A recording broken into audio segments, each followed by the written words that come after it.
IBC மங்கை viewers எல்லாருக்கும் அன்பான வணக்கங்கள். இன்னைக்கு நம்ம வீடியோல எதை பத்தி பார்க்க போறோம் அப்படின்னா, மருதாணி வச்சதுக்கு அப்புறம் ரொம்ப நாளுக்கு அந்த மருதாணி கலர் நம்ம கையில இருந்து போகாம இருக்கணும் அப்படின்னா என்னெல்லாம் பண்ணலாம் அப்படிங்கறத பத்தி தான் சொல்ல போறேன். டிப் நம்பர் 1, நம்ம மருதாணி வச்சதுக்கு அப்புறமா உடனே வாஷ் பண்ணக்கூடாது. ரொம்ப நேரம் அதை வச்சிருக்கணும். டக்குன்னு குளிர்ச்சி ஆயிடுச்சு, காஞ்சிடுச்சு, ரொம்ப கடுப்பா இருக்கு அப்படிங்கிற மாதிரி வாஷ் பண்ணாம கொஞ்ச நேரம் அதை வச்சிருந்தாதான் அதுல இருக்கிற எசன்ஸ் எல்லாம் நம்ம கையில போயிட்டு அந்த கலர் கொஞ்ச நாளுக்கு நீட்டிச்சு நிற்கும். அதுக்கப்புறமா இந்த மருதாணியோட எலுமிச்சப்பழ சாறை கலந்துட்டு அதுக்கப்புறம் போடுறது. எலுமிச்சப்பழ சாறு கலங்குறது மூலியமா அதுல அசிட்டிக் நேச்சர் இருக்கு. அது இதோட ஆட் ஆகிறதுனால ரொம்ப நாள் அந்த கலர் போகாம நம்ம கையிலேயே இருக்கும். அடுத்த டிப் என்ன அப்படின்னா, அத்தியாவசிய எண்ணெய், அதாவது எலுமிச்சை எண்ணெய், யூக்லிப்டிப் எண்ணெய், அது இல்லாம கிராம்பு எண்ணெய், இந்த மாதிரி எண்ணெயை அந்த மருதாணியில சேர்த்துக்கிட்டோம் அப்படின்னா கலர் ரொம்ப நாள் இருக்கிறதுக்கு இது யூஸ் ஆகும்.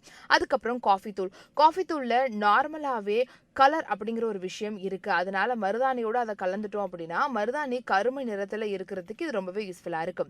அதுக்கப்புறம் பீட்ரூட் சாறை நிறைய பியூட்டி ப்ராடக்ட்ஸ்ல ஆட் பண்ணுவாங்க.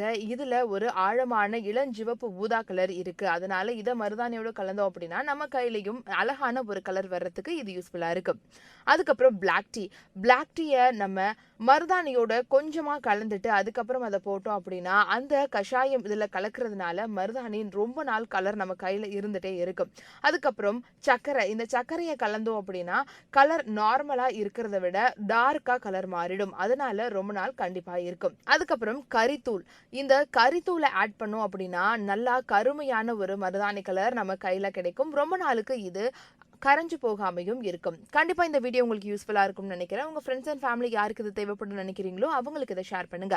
இந்த மாதிரியான விஷயம்லாம் தெரிஞ்சுக்கணும் அப்படின்னா ஐபிசி மங்கையை சப்ஸ்கிரைப் பண்ணுங்க. தூங்க போறதுக்கு முன்னாடி சுடு தண்ணியில கிராம்பு போட்டு குடிக்கிறது ரொம்பவே ஒரு நல்ல விஷயம். அது என்னென்ன பலன்கள் தருது அப்படின்றத பத்தி இன்னைக்கு நம்ம பார்க்க போறோம். இந்த கோவிட் டைம்ல